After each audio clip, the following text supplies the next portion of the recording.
Boa noite, ouvintes da Rádio Cultural FM.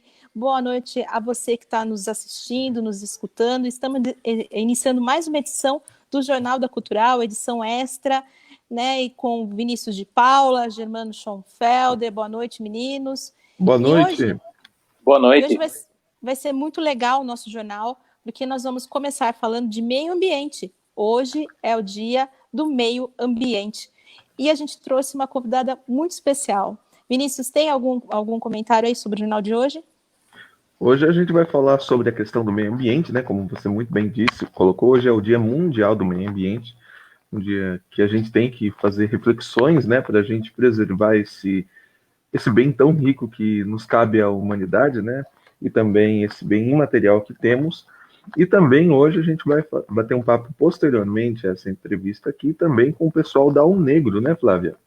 Exatamente, a gente vai trazer o presidente da UNegro, o Jorge Santana, para falar a questão de lutas contra o racismo, né? Em vista dos últimos casos, o caso triste que ocorreu com George Floyd, e aqui no Brasil também com o João Pedro e o menino Miguel, caso recente também que deixou o país e todos nós bastante chocados. Germano Schonfelder, tem algum comentário dessa edição antes da gente dar início?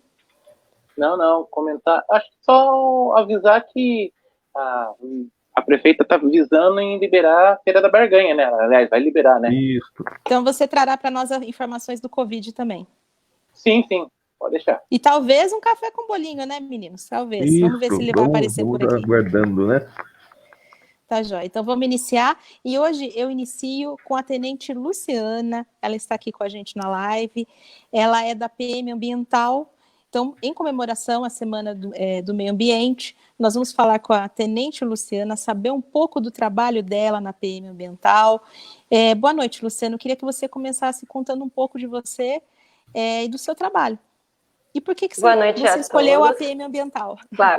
Claro, boa noite a todos. É um prazer estar aqui com vocês. Eu estou na Polícia Ambiental desde 2014, né?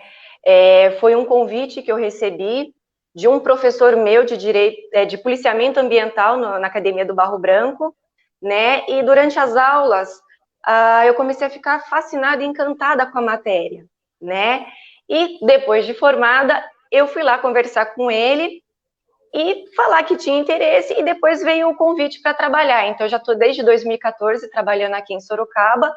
É uma paixão, é uma honra trabalhar aqui, é uma satisfação tremenda, né? Atuar com aquilo que a gente gosta, com aquilo que a gente ama, que é o meio ambiente. Eu queria que você contasse um pouco para a gente que tipo de casos que a Polícia Ambiental atua. Tá. A Polícia Ambiental, ela atua principalmente nos crimes contra a fauna e contra a flora, né? Os crimes contra a fauna são diversos, desde cativeiro ilegal, maus tratos, tráfico de animais, né? Contra a flora, algum tipo de desmatamento, as degradações ambientais. Temos também crimes de pesca, né? Pesca irregular, principalmente nos períodos que não são permitidos, né? Tudo que envolve fauna e flora é a responsabilidade da Polícia Ambiental preservar. Exatamente. Germano, você tem alguma pergunta? Eu queria saber, né, que já que hoje é o dia do combate ambiental, né, quer saber que hoje a gente tem que mais comemorar ou mais refletir as situações que andam acontecendo? Um pouco de tudo. A gente precisa, sim, refletir e comemorar, né? Eu prefiro pensar que é uma evolução, né? A gente sempre tem que pensar no melhor, né? A nossa luta, ela não pode ser em vão. Então, a gente tem que comemorar, sim, a cada conquista, a cada animal resgatado, a cada local que a gente consegue impedir que o crime aconteça. Então, é para comemorar, sim, né, os nossos ganhos, né? Todo animal que a gente consegue devolver para a natureza, né? Consegue levar para fazer quando um animal está machucado, que a gente consegue, né, levar para um socorro. Então, os dois, né? Essa semana a gente tem que pensar os dois, agradecer por todas as nossas conquistas, todos aquele serviço de formiguinha que a gente faz, né? E refletir muito, né, para que a gente não cometa os erros do passado e sempre procure melhorar, né, para as nossas gerações futuras, para os nossos filhos. Vinícius de Paula, contigo. Voltei. Então, Tenente, muita gente se fala, né, muito se fala também da preservação do meio ambiente, né, da nossa fauna e nossa flora aqui no estado e também pelo Brasil inteiro, né? Não é exclusivamente do estado de São Paulo, às vezes, as irregularidades que acontecem no meio ambiente. Então, como que funciona esse trabalho? Há uma ostensividade, por exemplo, em áreas verdes, alguma coisa assim? Como que é essa questão? Como que atua e fiscaliza a Polícia Ambiental, pelo menos aqui no estado de São Paulo? Certo, certo. A Polícia Ambiental, ela faz diversas operações, diversas ações também de visibilidade, né? Como o crime, né? São diversos segmentos, diversas áreas, então nós temos lá o período de Piracema, aquele período, né, que é proibido a pesca. Então nós fazemos naquele período diversas operações. As operações são feitas ao longo do ano, né? Elas não são exclusivas a determinados períodos, mas a gente faz ações para coibir, né, a prática da pesca irregular nesses períodos. Fazemos constantemente operações de caça, né, ao longo, né, do ano, períodos críticos que a gente costuma fazer, a gente percebe que tem maior incidência, né, operações de fiscalização de passeriformes, de competições, né, de canto que a gente tem na nossa região, a gente faz a fiscalização lá para saber se todas as pessoas que estão lá estão regularizados, que os animais são legalizados, a gente faz essas operações. Então, todos os dias a gente faz uma ação, né, no mínimo uma ação, geralmente são muito mais, né, o nosso efetivo ele é grande, a nossa área aqui de Sorocaba ela é extensa, a gente é responsável por 25 municípios, né, vai de Araçariguama até quase divisa lá com Botucatu, perfeito. Mas a gente consegue dar conta, assim, e são diversas operações que a gente faz ao longo do dia, da semana e do ano. Legal. E das denúncias que você recebe, o que você percebe? Que há o desconhecimento, há maldade ou a ganância? O que motiva as pessoas a cometerem tantos erros ou infrações com a natureza, em especial com os animais? Muitos, às vezes, se faz pelo desconhecimento da legislação ambiental, né? Muitos crimes são crimes de costume, né? Meu pai tinha um papagaio, e por que eu não posso ter? Quando eu era criança, eu saía caçar com o meu pai, por que hoje eu não posso caçar? São crimes de costumes que eu aprendi lá no passado com os meus familiares, e hoje a pessoa não aceita que seja crime, né? Nós temos também aqueles crimes que são muito tristes, que são aquelas rinhas de animais, né? Rinhas de cachorro, rinhas de galo, né? Pode ser pela maldade, pode ser pela ganância, porque gera dinheiro. O tráfico de animais é dinheiro, né? A maioria dos animais vítimas de tráfico não sobrevivem, né? E é um dos que mais alimentam, né? É quase maior ou equiparado ao tráfico de drogas, o tráfico de animais, né? Gera muito lucro, então, infelizmente, continua, né? Então, às vezes é desconhecimento, pode ser, sim, por questões de dinheiro, né? Ou pela própria maldade da pessoa que sente o prazer no sofrimento. Perfeito. Eu perguntei da ganância porque eu vejo muitos resgates também nesses canis clandestinos, né? Teve um recente em Piedade, então a gente vê essa Sim. questão muito, muito forte, muito acirrada da ganância. Germano, você tem mais alguma pergunta? Tenho sim, eu queria saber a atuação contra as queimadas também, né? Sim, nós entramos no período da Operação Corta-Fogo, nós estamos num período de seca, de estiagem, né? Nós temos satélites que fazem todo o monitoramento do estado de São Paulo, e todas essas queimadas, elas são captadas por esses satélites, e são encaminhados automaticamente para nós, né? Gera uma ocorrência e o policial vai no local. Também pode ser feito através de denúncia, né? Se alguém tiver conhecimento que tem um local que houve um incêndio criminoso, pode acionar a polícia ambiental. Primeiro lugar, aciona o corpo de bombeiros, se tiver, né, um incêndio acontecendo, e acionar também a polícia ambiental para que ela possa fazer a parte administrativa do crime ambiental da queimada, né? E tem a parte do monitoramento que a gente faz, né? E são diversos focos de queimadas nesse período, né? Agora deu uns 2 dias de chuva, pode ser que dê uma diminuída, mas a gente está num período, infelizmente, de seca e acontece bastante na nossa região. Principalmente quem mora no Éden, aqui é uma área muito atingida por queimada, a gente sente isso bastante, né? Inclusive, algumas ações são feitas na Feira da Aparecidinha com a Secretaria do Meio Ambiente, eles colocam animais que já morreram, né, queimados, para que as pessoas se conscientizem. Então, isso é uma situação que vem ocorrendo muito. Vinícius, tem alguma pergunta para ela? Sim, Tenente, continuando nesse assunto sobre queimadas, estiagem, a senhora comentou anteriormente sobre os crimes de costume, né? Por exemplo, meu pai tinha o costume de caçar, meu pai tinha o costume de fazer alguma outra coisa, enfim.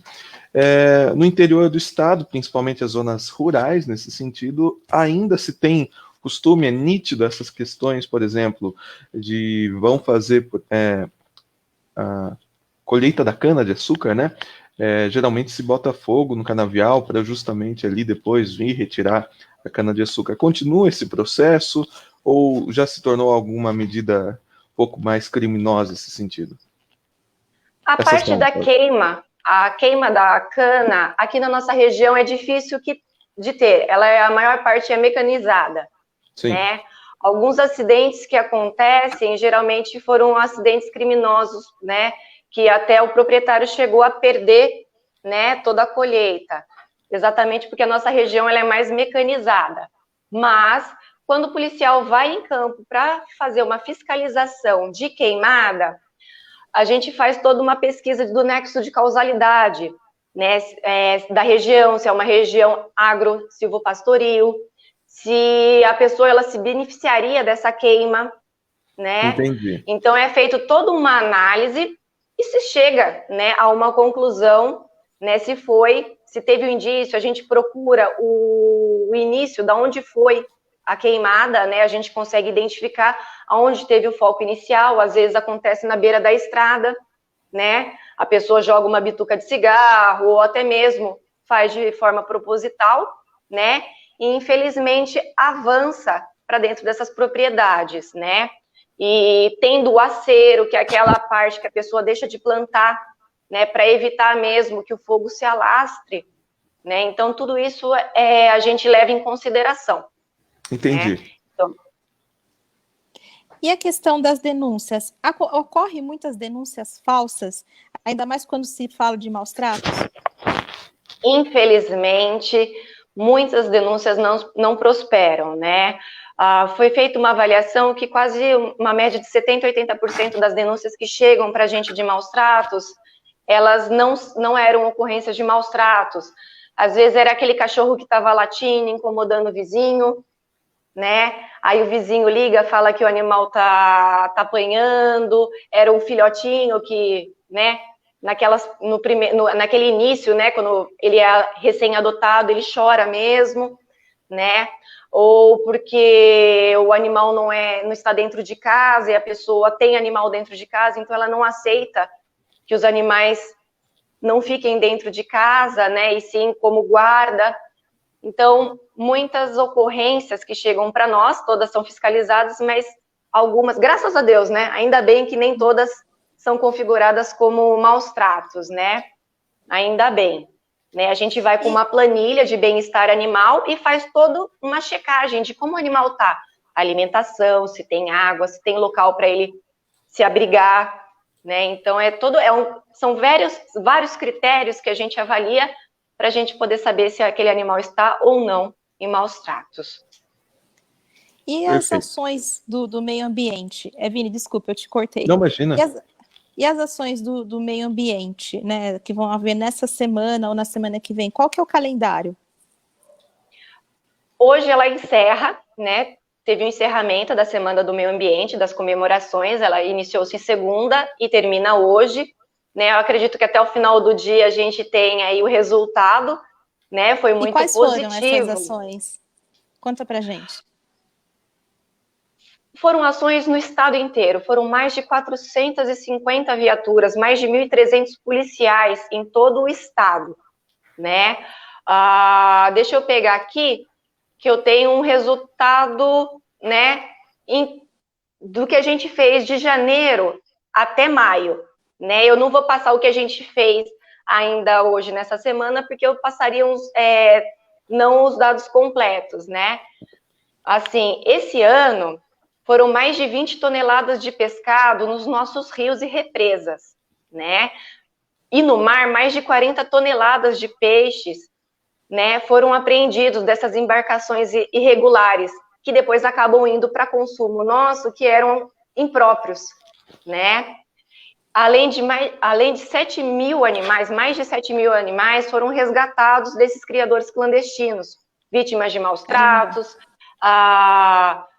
cativeiros ilegais, né? Isso só de janeiro a maio, mais de 7 mil animais, né, silvestres foram resgatados. E a maioria deles foi destinada para centros de triagem, que são centros que eles vão ser readaptados à vida silvestre. Então, eles vão lá passar por um período de quarentena, para verificar se eles estão saudáveis, se eles têm alguma doença. Depois, eles vão ser treinados para serem animais de novo, né, que muitos eram animais domesticados, que tinham aquelas manias, né, e até uma alimentação inadequada. Né? Então, eles são treinados para se alimentar da natureza, para conviver com a própria espécie e são devolvidos, né? Eu ainda não tenho os dados daqueles que foram devolvidos, mas apreendidos foram 7.242 animais só esse ano. Nossa, né? É um número enorme. É muito. Muito. Mais de 6 mil armadilhas de caça foram apreendidas no estado. Aquelas armadilhas são o quê? Aquele alçapão para catar passarinho que a pessoa deixa, né?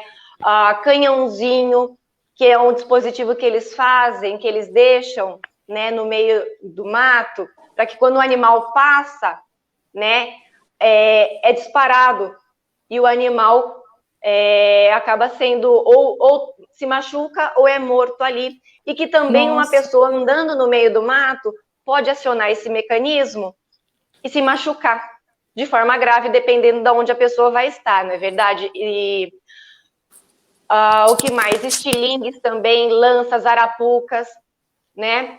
Além de mais de 355 armas de fogo foram, né, apreendidas pela Polícia Ambiental esse ano, que eram usadas para crimes de caça e que também poderiam ser usados, né, em outros tipos de crime, num assalto, né, contra as pessoas.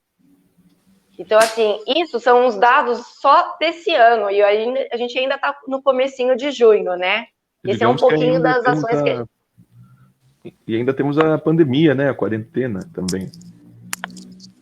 Sim, né, foram mais de 46 mil intervenções policiais que nós fizemos, né, de 1º de janeiro ao último dia de maio, né, que a ação que a Polícia Ambiental fez no estado.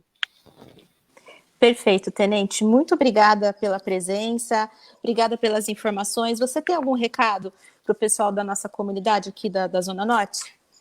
Claro. Denunciem, né? Denunciem. Se vocês perceberem algum crime ambiental, né? Denunciem para nós. Toda vida importa, né? Para nós, toda vida importa. Então, aquele passarinho em cativeiro, um animal que está em maus tratos, algum corte de árvore, algum desmatamento, né? Não seja conivente. A ação que a gente faz, ela vai perpetuar para as nossas gerações. Por isso é a importância. O que a gente faz hoje vai refletir para os nossos filhos, nossos netos. Por isso que é tão importante. A gente está num momento que a gente fala muito sobre o meio ambiente, e o meio ambiente começa da gente esse cuidado, né? Da gente cuidar da nossa casa e olhar também para os outros, além da educação, né? Orientar os seus amigos, os seus vizinhos a não fazerem também. É muito importante isso. Eu acho que juntos a gente consegue fazer muito mais, né? Maravilha, muito obrigada, Tenente. Sempre que precisar, a gente vai estar à disposição. A Linei deixou um recado, né? Linei sempre ouvindo as nossas lives. Boa noite, Linei. Muito bom ver a polícia militar na mídia. Comunicação e divulgação ajuda a população a compreender e respeitar mais o trabalho. Parabéns, Tenente. E ela mandou uma dúvida. Por que a senhora direcionou sua carreira à área ambiental? Isso ela respondeu no comecinho da entrevista dela, Linei. Se você quiser fazer só um bate rapidinho para finalizar, Tenente, sobre isso. Claro. Eu entrei na Polícia Militar em 2004, né? Trabalhei no policiamento de área todos esses anos, né? Em 2010 eu entrei como soldado. Em 2010 eu ingressei na polícia, na Academia de Polícia Militar do Barro Branco, né? Para me tornar oficial. E durante as aulas, né, o curso, eu tive aula com professores espetaculares que me encantaram na matéria. Sempre foi um assunto da minha paixão. Eu sempre gostei de animais, eu sempre atuei nessa área. Então, foi um encontro de almas, né? Aquilo que já me encantava e poder trabalhar diretamente com isso, né? Então, como eu falei, foi um encontro, né? Trabalhar diretamente com aquilo que eu amo, estar na linha de frente ao combate ao crime ambiental, né? Por isso que eu ingressei nessa área. Maravilha, e dá para perceber essa paixão em você, Tenente. Obrigada, viu? E parabéns pelo seu trabalho. Obrigada.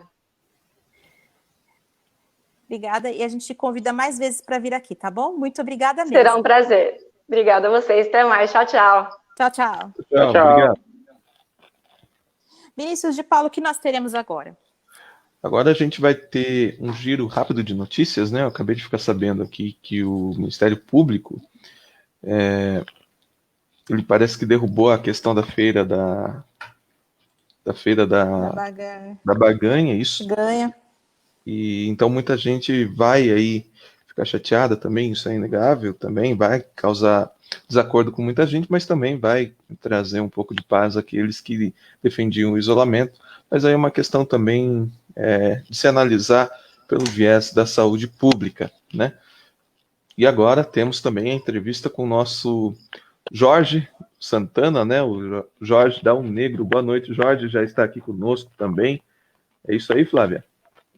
É isso mesmo, ele está aqui com a gente e ele vai ajudar a gente a fazer um bate-papo na segunda parte do jornal, que nós vamos falar das lutas contra o racismo, né? É um assunto que está bastante latente nas últimas semanas, em vista do incidente muito triste que aconteceu com o George Floyd, e nós não podemos também deixar de citar os casos tristes aqui no Brasil. Do João Pedro, né, e o menino Miguel, também recente. Boa noite, Jorge. Boa noite, pessoal. Obrigado aí pela oportunidade aí de estar aí na Cultural FM. Uma pauta aí difícil de comentar, de conversar, né? Situação muito triste que vem acontecendo aí no mundo, né? E que não é diferente de Sorocaba, né? Mas agora que teve uma maior repercussão da questão por conta dos Estados Unidos aí. Então, uma boa noite a todos os ouvintes aí. E a vocês aí pela oportunidade da gente falar da questão racial, que é de extrema importância. Perfeitamente. Para começar esse assunto, Vinícius de Paula. Estou aqui. Dá início a esse bate-papo. Você vai me fazer as honras, então? Exatamente. Muito obrigado, então. Mais uma vez, boa noite, Jorge. Estamos ao vivo aqui também pela Cultural FM, né, trazendo novas informações também sobre as questões das polêmicas em volta aos casos de racismo no Brasil e no mundo. Jorge, para começar mesmo, eu gostaria de saber da sua opinião, né, como que a gente poderia encarar essas questões que estão acontecendo das manifestações contra o racismo, né, em defesa do George Floyd nos Estados Unidos. Como que a gente pode entender essas manifestações e como isso pode ser encarado aqui no Brasil também?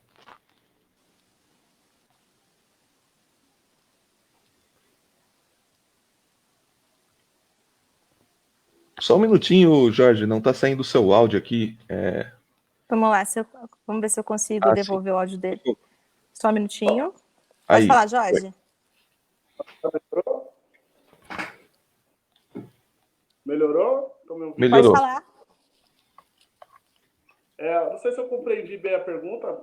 Meu áudio está um pouco ruim aqui. Sim. Quer que eu repita? Quero, por favor. Sim.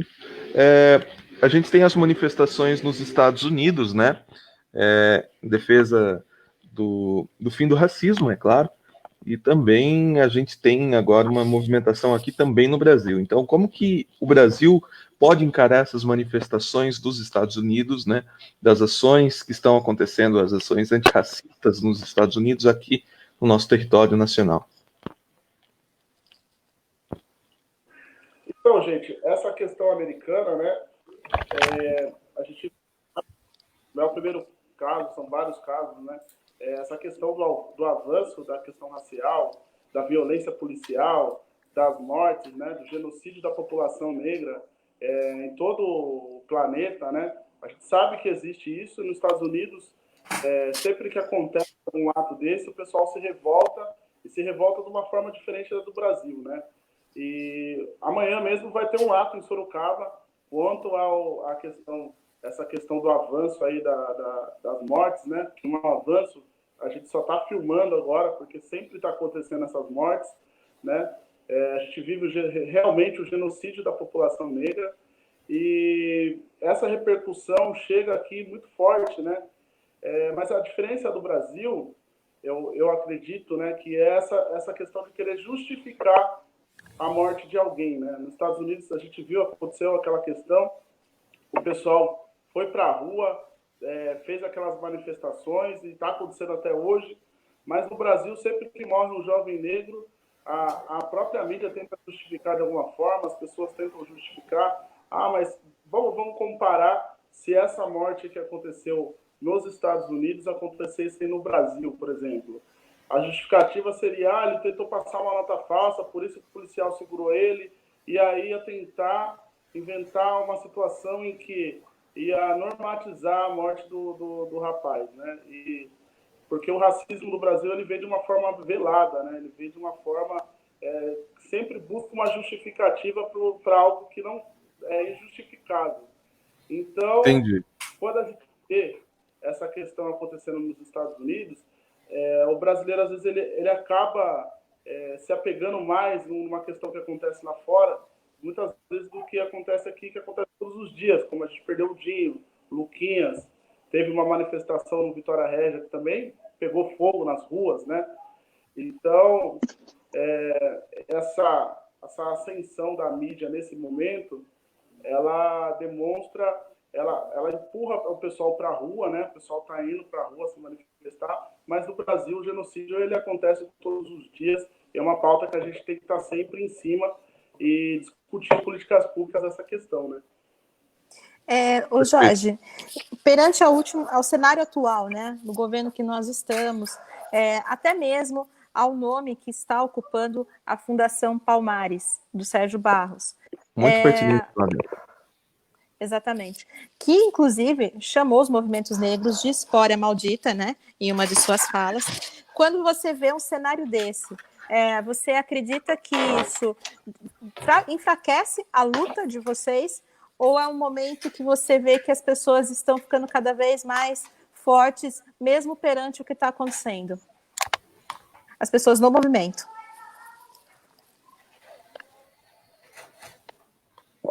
Essa questão hoje teve um protesto lá, né?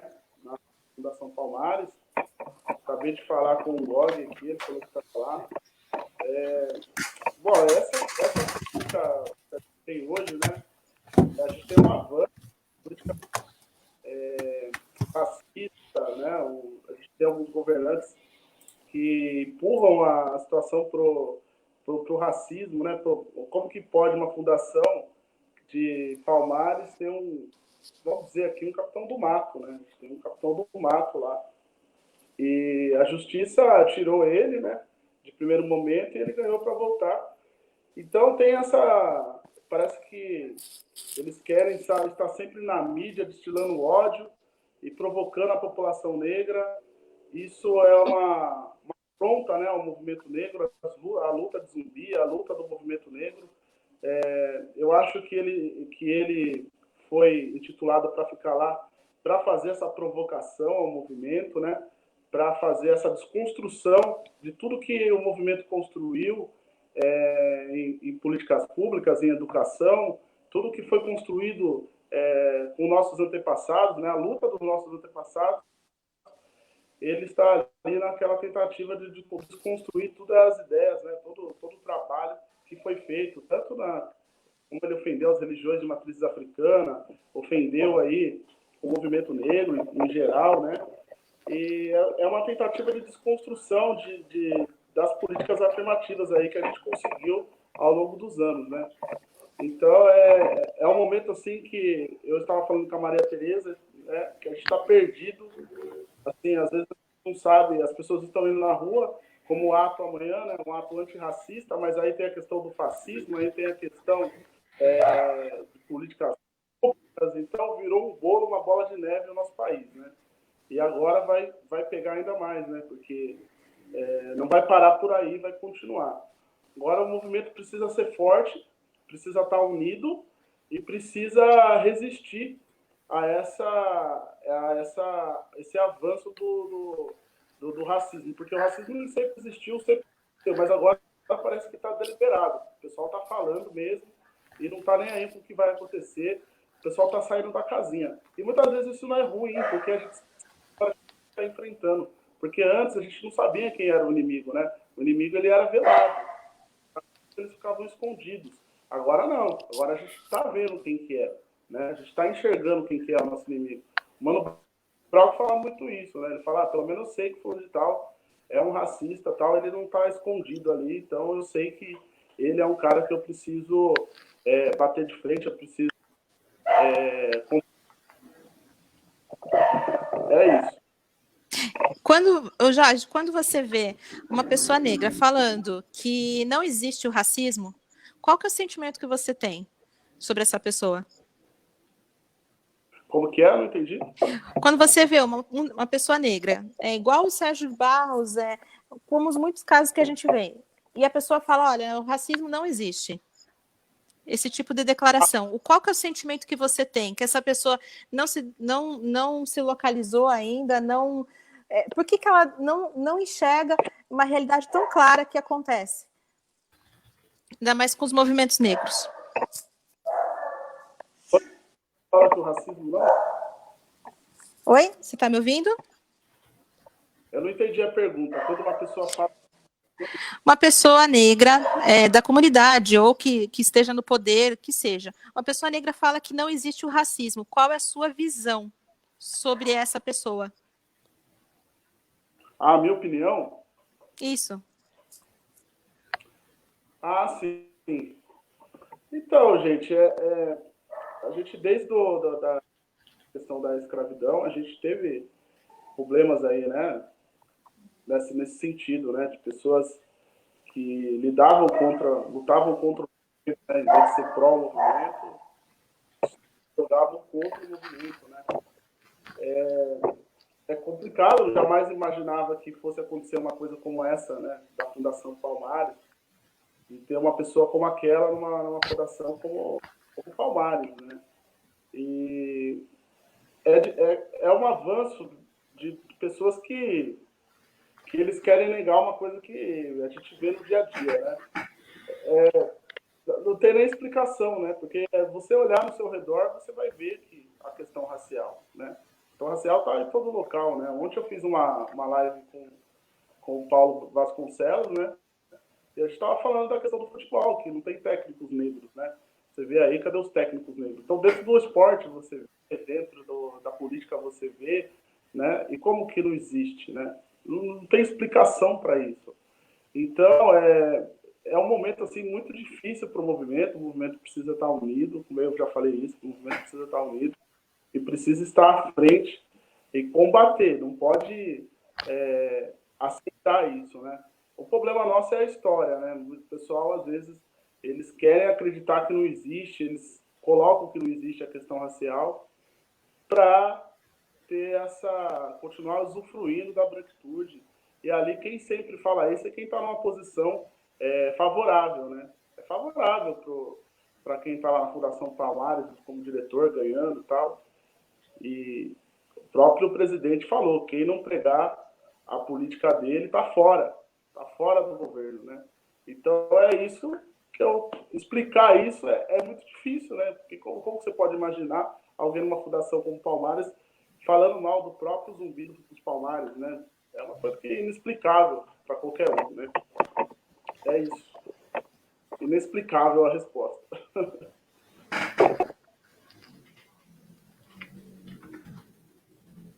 Perfeito. Jorge, também, né, nesse sentido, né, a gente sabe que o racismo ele é estrutural, que ele é uma situação que acontece, você disse que agora está mais fácil de identificar quem é racista, né? Até porque antes o racismo ele era muito velado e hoje essa questão está mais aberta, né? Infelizmente está mais nítida, né? Está mais visível o que está acontecendo. Ao que você atribui a essa visibilidade do racismo e a perseguição a movimentos antirracistas e essa total situação hoje que está acontecendo na sociedade?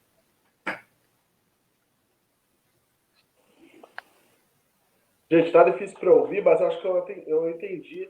É a questão do que eu falei, né? Que agora está muito mais... o pessoal está demonstrando, né? Se você reparar pela questão dos Estados Unidos, se você parar para pensar por lá, eles estão muito avançados do que a gente aqui, até na luta antirracista, né? Lá as políticas afirmativas chegaram muito primeiro do que aqui no Brasil. Você tem uma lei aqui em Sorocaba, aqui no Brasil, que é a lei do estudo da África e afro-brasileiro nas escolas, que em Sorocaba não foi instituído. E essa lei é de 2003. Mas nos Estados Unidos, essa reparação, ela já existia antes. Né? Ela já existia. E nos Estados Unidos, a questão racial sempre foi muito declarada. Né? Então, os brancos, eles oprimem os negros sempre rebatendo, né? E tentando se defender da forma que podia e sempre reagindo. A gente tem aí a história do Martin Luther King, do Malcolm X, né? Isso. E no Brasil sempre foi nessa questão velada. O pessoal dividiu a gente em várias classificações, né? O negro, o mulato, o pardo.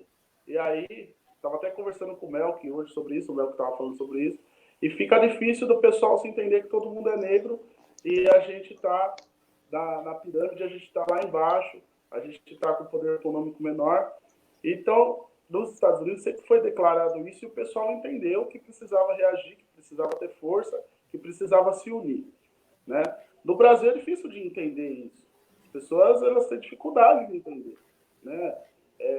Quando você está numa comunidade, as pessoas pensam que o racismo às vezes não existe, que está todo mundo no mesmo pé de igualdade, né? Eu ganho a mesma coisa que você, tal, porque a gente fica nessa bolha, né?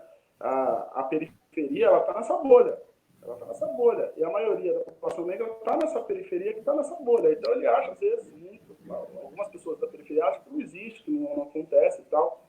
E quando acontece uma morte, acredita que não é por causa da questão racial, que a polícia daqui, eu acredito que é muito mais violenta do que a polícia dos Estados Unidos. Eu acredito, né? Pelos números que a gente tem.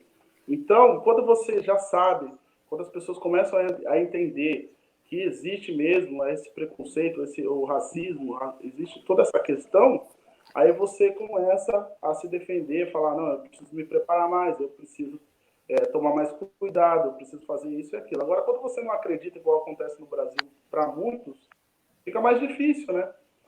Fica mais difícil por conta dessa questão velada que é aqui, né? O pessoal fala, mas eu não tenho preconceito, mas contrata negros, nas empresas tem negros lá, né? Cede espaço para a população negra, então é velado. Enrustidos, né? Como fala. Germano, você está quietinho aí? Pode falar, Germano. Eu queria saber do Jorge, assim, a opinião dele. O Brasil é um país muito racista. O Brasil, olha, eu acredito que o Brasil, a forma do racismo que tem no Brasil, ela chega a ser muito pior do que nos Estados Unidos, principalmente por essa questão que não é um racismo declarado. As pessoas se dizem não racistas e elas repercutem o racismo todos os dias. Né? Você vai perceber que você pergunta a pessoa, você é racista? Não sou racista. A pessoa ela se titula não racista, mas ela tem atitudes racistas. Né? Até dentro da faculdade, eu estou estudando agora, pô, você vai falar de questão racial dentro da sala de aula, o pessoal quer tacar pedra em você tem que estar sempre rebatendo toda hora, rebatendo. E aí, quando você coloca e fala assim, vamos calcular então, eu tenho 54% de uma população e vocês têm 46%, né, que seria a população branca. 70% da população negra está encarcerada. Né? A gente tem número de mortes. 71% das mortes ocorridas é de pessoas negras. Né?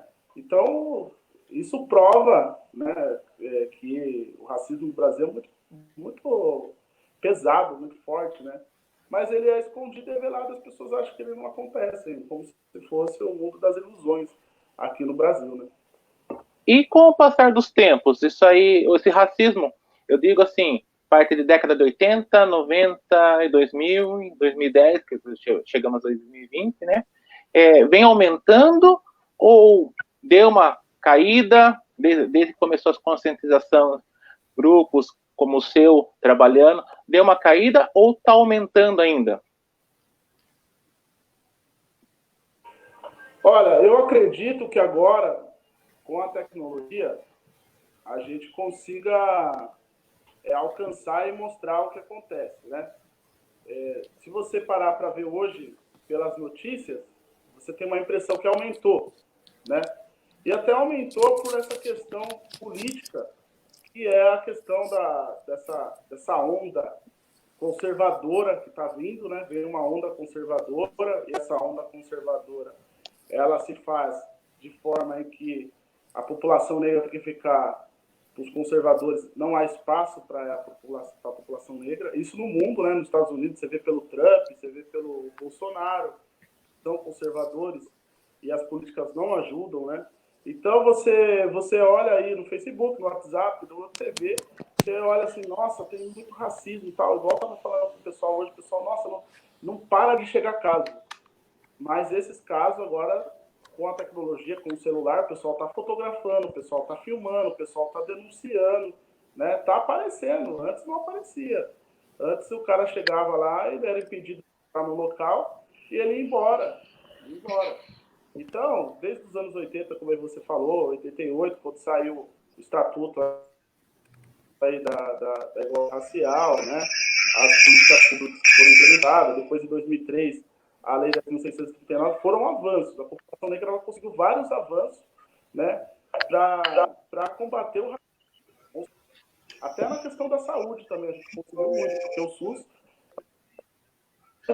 SUS, né? Então você pega o SUS, ele fragilizado, o SUS fragilizado, ele mata muito mais o povo negro, que aí também faz parte de um genocídio, né? Então, o que precisa para melhorar? Precisa o fortalecimento do SUS, né? Precisa implementar a educação, a lei que institui o estudo da África e afro-brasileiro nas escolas. E aí essa geração de crianças, elas vão crescer já sabendo um pouco da história da África, sabendo um pouco da história do Brasil, a história dos afrodescendentes. E aí pode ser que em tempos a gente tenha uma melhora e as crianças não cresçam com esse racismo estruturante que tem no nosso país. Correto. Flávia, Vini? Estão me ouvindo? Ouvindo? Sim. Quando a gente vê a situação com a do Miguel ontem, né? Eu vi algumas pessoas ainda incriminando a mãe do Miguel. E eu percebi o quão errado está. Porque, assim, primeiro que a mãe foi a mais exposta, mais do que a própria patroa, né? Na situação do Miguel. Miguel é o menininho que caiu do 9º andar e que foi deixado desacompanhado no elevador pela patroa. Percebi que a mãe ficou mais exposta. Percebi também que em alguns comentários nas redes sociais, muita gente tentou jogar a culpa para a mãe, falar que a mãe deixou o menino sozinho com a patroa, que não deveria ter feito isso. Então, assim, com esses comentários, com essa situação, a gente faz uma leitura do que está acontecendo na nossa sociedade. Porque a leitura que eu faço, não sei se é a mesma que a do Jorge, mas a partir do momento que o menino fica lá, aos cuidados da patroa, ele sente falta da mãe, vai para o elevador, e a pessoa não faz questão nem de acompanhá-lo, né, até a ida de encontro com a mãe, não é nem negligência, seria um descaso. Qual que é a sua leitura, Jorge, sobre isso? E eu entendo também que é bastante racismo também nesse caso. Eu queria pedir se o Germano pudesse repetir, porque o dele eu estou conseguindo ouvir um pouco melhor a pergunta. É sobre o garoto Miguel, né? Você pode Isso, repetir? sobre o caso Miguel. A Flávia quer saber, quanto ao caso do garoto Miguel, né? O que aconteceu no caso? Porque, assim, muitos comentários foi em virtude, foi em cima da mãe, no caso, que a mãe não tomou conta do filho, que a mãe deixou o filho, né? Ela queria saber o que você acha desses comentários, o que você acha desse modo de agir da população. Da população e não enxergar como racismo, não perceber que aquilo não foi só uma negligência da patroa, mas como um descaso, e não querer acompanhar o filho da empregada até o seu destino. Então, assim, eu queria que você fizesse uma leitura desse caso do Miguel, do seu ponto de vista. Então, é sempre tentando, quando está envolvido a questão racial, está envolvido a população negra está envolvida em alguma coisa, sempre tem essa questão de justificar, né? Fica todo mundo justificando para falar que não teve racismo, que não teve, que não entra a questão racial, que não foi por conta da questão racial. Tudo que vocês verem que envolver negros, vão tentar justificar de alguma forma para que as pessoas não, para que fique velada essa questão do racismo, para que não se toque nesse assunto. Então, vamos pegar um exemplo do rapaz do Vitória Regia que faleceu, pegou fogo nos ônibus aí há um tempo atrás, queimou o caminhão do SAI e tal. Qual que foi a justificativa? Ele era traficante, era não sei o que, ninguém nem sabia se era, mas já falaram que era, né? Então, a mesma coisa do garoto, né? Que aconteceu essa fatalidade aí, que foi negligência, claro. É sempre essa tentativa de justificar algo. Tudo que acontecer, vamos justificar. Justificar como? Não foi por causa disso, não foi por causa daquilo. Né? Eu estava assistindo uma matéria do professor Juarez, que foi um professor de uma universidade de São Paulo, que quase que tomou 3 facadas no ano passado, não sei se vocês lembram, né? Ele quase tomou 3 facadas saindo da faculdade por conta de questão racial, de discussão racial dentro de sala de aula, debate racial, e ele quase que tomou as facadas. E ele falou da imprensa, né? Ele falou assim, a imprensa colocou uma matéria dizendo, por conta por conta da morte de um negro, virou um monte de saqueamento de coisas nos Estados Unidos, né? Então, tem essa inversão das pautas, né? Sempre tentam inverter para justificar o erro, né? Você acha que teria necessidade, numa pandemia, você pensa como que é a situação da mulher negra, né? Numa pandemia tem que trabalhar, não tem creche, né? Porque entra na questão do Estado também, se você for parar para analisar, entra na questão, o Estado também falhou, porque como que a mãe vai trabalhar numa época de pandemia? Trabalhar, porque os R$600 não dá para bancar a casa, né? E ela vai deixar com quem o filho? Ela tem que levar para o trabalho, né? E aí, o cachorro, infelizmente, o cachorro foi mais importante, porque tem que levar o cachorro para passear, né? Tudo isso vem de uma política que prejudica sempre a população negra, né? A mulher sai para trabalhar, não tem uma creche para deixar o filho, tem que levar o filho para o trabalho, tem que conciliar a educação dele com o trabalho, tem que deixar o filho lá com a patroa para ganhar o sustento, né? Então, vai muito mais além do que é falado na TV, né? Claro que Eu acho que ela, jamais eu faria isso com uma criança, eu acho que ela não deu importância nenhuma para a criança negra ali. Ela fez, eu acho que ela teria que ficar presa, mas a lei não vai, ela não vai ficar, já pagou a fiança, né, de R$20.000, né, pagou a fiança, e é assim que vem sendo as coisas aqui no nosso país, né, paga a fiança, quando é o contrário não tem fiança, quando é o negro não tem fiança, se fosse ao contrário essa situação, não teria fiança, infelizmente é assim. Perfeito. Vinícius, Germano?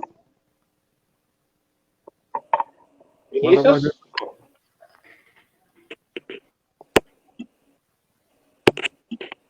Pode ir lá, Germano.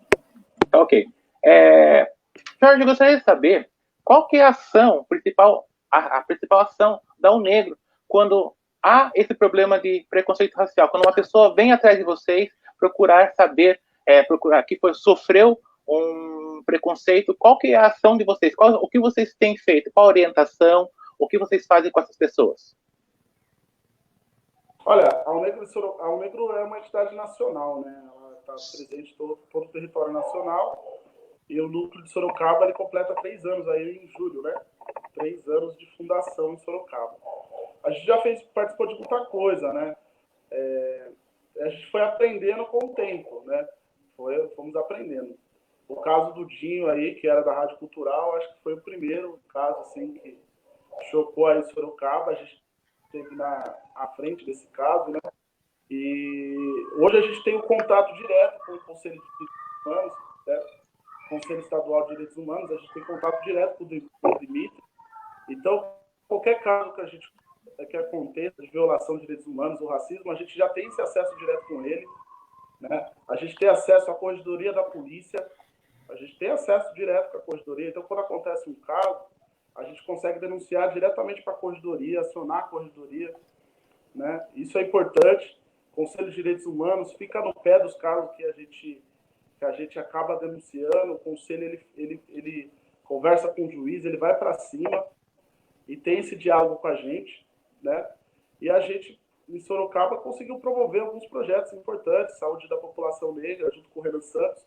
A gente elaborou um projeto que institui a Semana de Promoção da Saúde da População Negra, que é um tema importante quando a gente fala de genocídio, porque o genocídio também não é só a violência policial, armada, o genocídio também é institucional da parte da saúde também, né?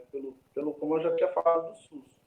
E então a gente acolhe essa pessoa, a gente consulta um advogado que a gente tem dentro da pasta da UNegro, a gente tem uma advogada que cuida das questões raciais. Inclusive, essa semana a gente teve um caso comigo, né? Que um rapaz postou uma foto da suástica dentro do perfil dele e ele me procurou confirmando que ele postou, disse que postou por alguns minutos, e aí a gente está encaminhando esse caso agora, né? Está encaminhando.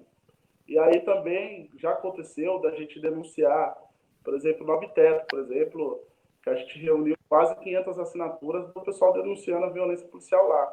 A gente encaminhou também para o Conselho de Direitos Humanos, para a Corregedoria, né? Atuamos no caso do Luquinhas, que foi violação de direitos humanos, denunciamos todos esses casos, e a UNegro, então, ela se faz presente dentro das comunidades, um movimento dentro da comunidade, dentro da Zona Norte, que sempre está no enfrentamento ao racismo de todas as formas.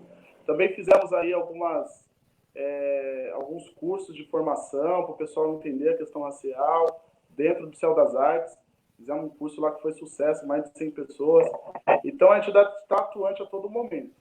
E amanhã tem um ato também, né, que não é o Negro que está chamando, é um movimento de várias entidades, lá na Frei Baraúna, a meio-dia, aqui, que eu gostaria de comentar também aí, para avisar para o pessoal que vai ter esse ato amanhã. Perfeito. Essa.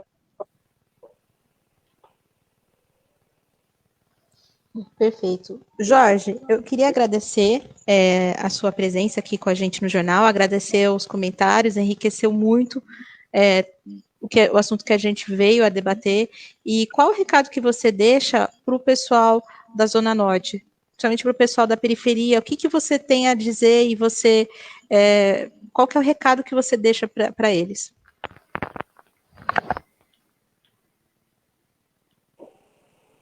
Alô, eu não consegui ouvir. Jorge, tá escutando? Tá me escutando? Não consegui ouvir. Eu não consegui ouvir a Flávia. Jorge, tá me ouvindo agora? Tá ouvindo? Tá ouvindo? Qual o recado que você deixa para o pessoal da Zona Norte? Um recado seu para o pessoal da Zona Norte em especial. Um recado meu para o pessoal da Zona Norte? Isso, para o pessoal que está nos assistindo, o pessoal da Zona Norte. Olha, eu acho, o recado que eu tenho para deixar, acho que para toda Sorocaba, né? A gente precisa ficar atento, né? Se unir nesse momento e lutar contra as questões raciais, contra todo tipo de violação de direitos humanos. A gente precisa estar unido. A gente precisa, nesse momento, ter muita sabedoria, né? Muita sabedoria e muita união para a gente sair dessa fase de uma forma melhor. Porque a gente está caminhando cada vez mais para uma ditadura, a gente está caminhando mais, a gente está retroagindo cada vez mais. Então as pessoas têm que começar a se informar, tomar cuidado, Flávia, como você estava falando esses dias sobre fake news aí, eu vi a live sua.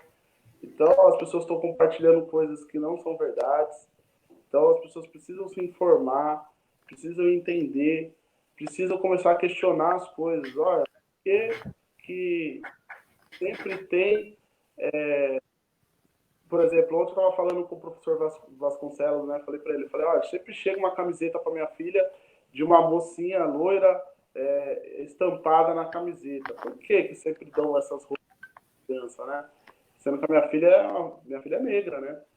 Então a gente precisa observar ao nosso redor e furar essa bolha e tentar conversar com o maior número de pessoas e se unir com quem não é racista, né? A gente precisa das pessoas não negras na luta contra o racismo. Precisa se unir com elas precisam estar com a gente, porque não basta, como a Angela Davis disse, não basta não ser racista, tem que ser antirracista, e para ser antirracista tem que estar junto com a população negra nessa luta desse momento e combater qualquer tipo de racismo, de qualquer tipo de violação de direitos humanos, qualquer coisa que atente à humanidade. É esse o meu recado.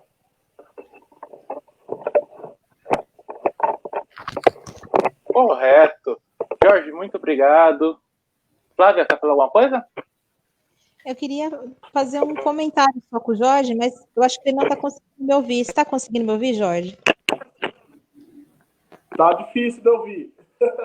Peraí, deixa eu trocar o microfone aqui, peraí.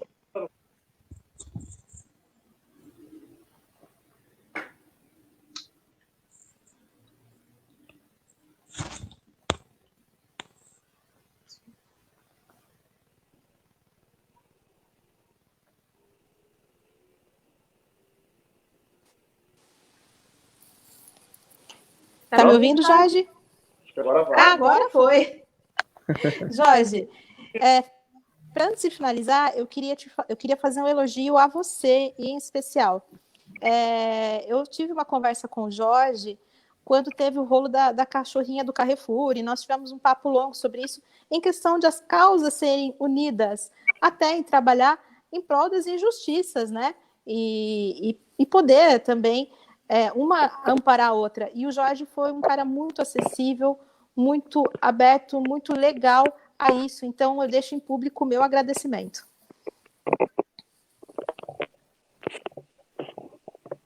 Não consegui. Não consegui ouvir? Vocês estão me ouvindo, meninos? Como sim? Tá? Germano, consegue passar para ele? O meu ficou ruim também. O Vinícius conseguiu me ouvir? Eu Consigo sim.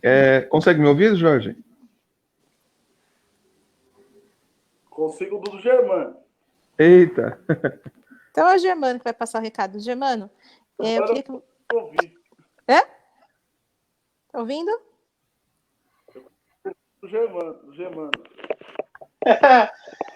Bom, a Flávia falou aqui, Eu comentou estou fazendo elogio para o Jorge. Eu vou falar. Vai, eu vou falando. Então, ela conversou muito com você e ela elogiou você muito pela pessoa que você é, a pessoa que você conversa, o jeito que você conversa. Ela fez 1000 elogios a você. Ela agradece muito por você ter conversado com ela, tudo mais.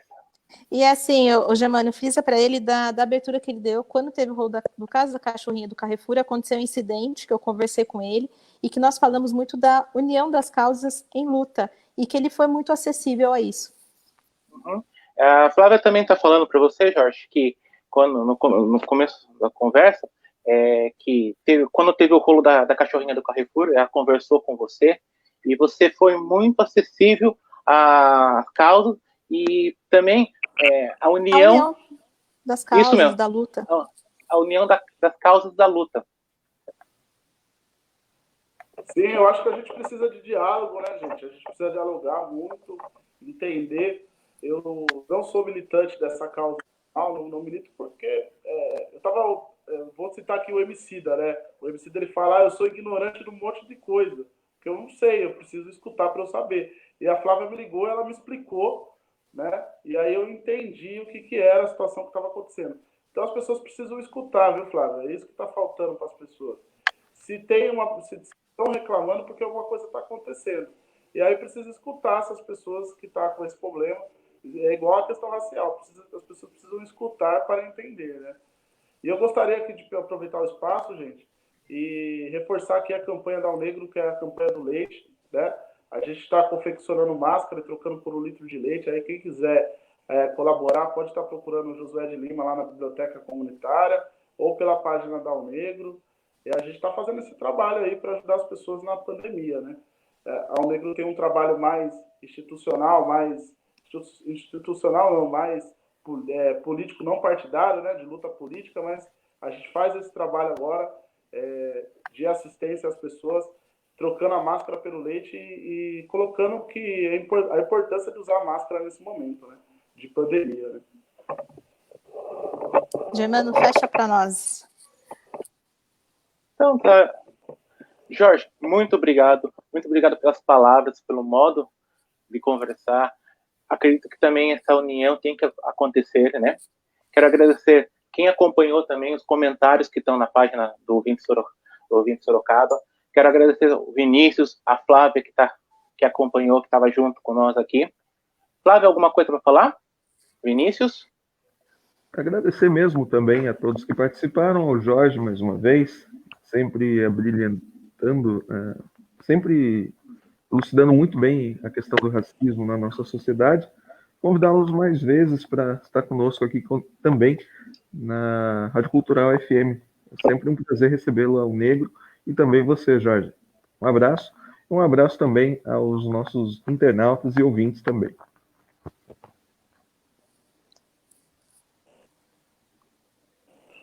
Só entendo o seu, Germano. Só entende?